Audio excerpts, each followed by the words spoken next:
salam sehat sepenuh hati. Hai, perkenalkan saya Elvarianti. Pada siang hari ini kita akan berdiskusi dengan salah satu dokter spesialis di Rumah Sakit Tiara Sela mengenai cedera kepala. Untuk itu, yuk Sobat Tiara Sela. Baiklah, pada siang hari ini saya sudah kedatangan salah satu dokter spesialis di Rumah Sakit Tiara Sela dan merupakan satu-satunya dokter spesialis bedah saraf. Selamat siang dokter.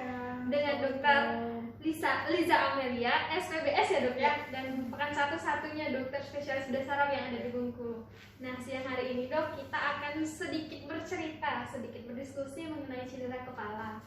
Nah untuk kita masyarakat awam di Bengkulu, memang kadang-kadang cedera kepala ini kurang luas pengetahuannya atau apa sih yang harus dilakukan. Nah untuk itu siang hari ini kita akan sedikit berdiskusi gitu ya dokter ya.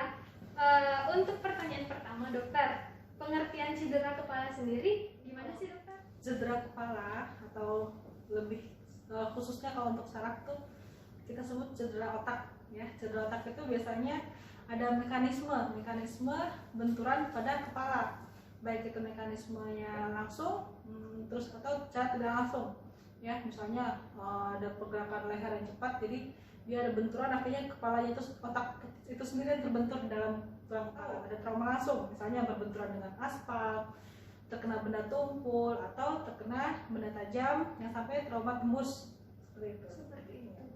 Kalau untuk jenis-jenis cedera kepala sendiri dokter, adakah pembeda atau adakah jenis-jenisnya yang bisa kami kaum awam mengerti dokter? Oke, kalau cedera kepala itu biasanya mekanisme penurunan kesadaran itu cepat ya. Jadi kita ada yang melihat ada yang cedera kepala langsung dan ada cedera kepala yang seperti pada subdural itu kronik, misalnya pada usia-usia tua. Tapi kalau yang paling banyak itu biasanya mekanisme langsung.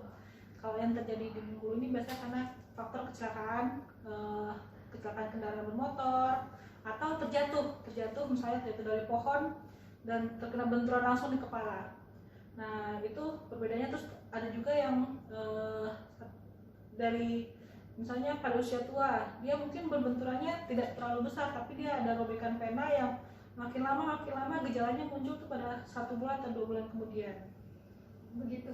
Ini menarik ya dokter ya, seputar kecelakaan, jatuh. Nah untuk penanganan sendiri dokter, misalnya sewaktu-waktu kita menemukan kasus ini entah di rumah entah di jalan, apa sih yang bisa kita lakukan untuk membantu korbannya? Oke. Kalau misalnya kita bertemu, misalnya pasien tidak sadarkan diri gitu, kita ketemu pasien tidak sadarkan diri, yang paling pertama adalah sebisa mungkin kita memanggil bantuan atau memanggil pertolongan pada orang lain, baru kita melihat bagaimana kondisi pasien tersebut, kondisi pada saat orang itu tergeletak, apakah masih ada. Jadi setidaknya ada saksi mata gitu kan.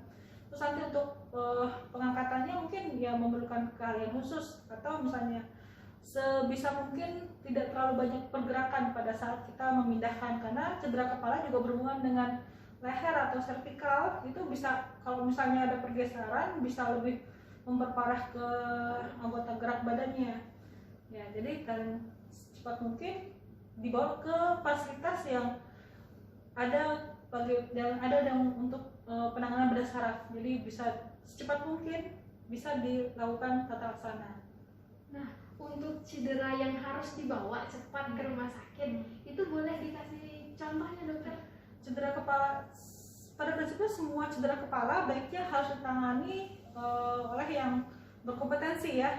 Jadi jangan terlalu banyak menunda, apalagi misalnya kita ditambah dengan pasien dengan adanya penurunan kesadaran pasca trauma atau pasca benturan terjatuh, terus ada penurunan kesadaran, ada pingsan, ada kejang, ada mual-muntah, dan sampai ada gangguan gerak di tangan dan di kaki.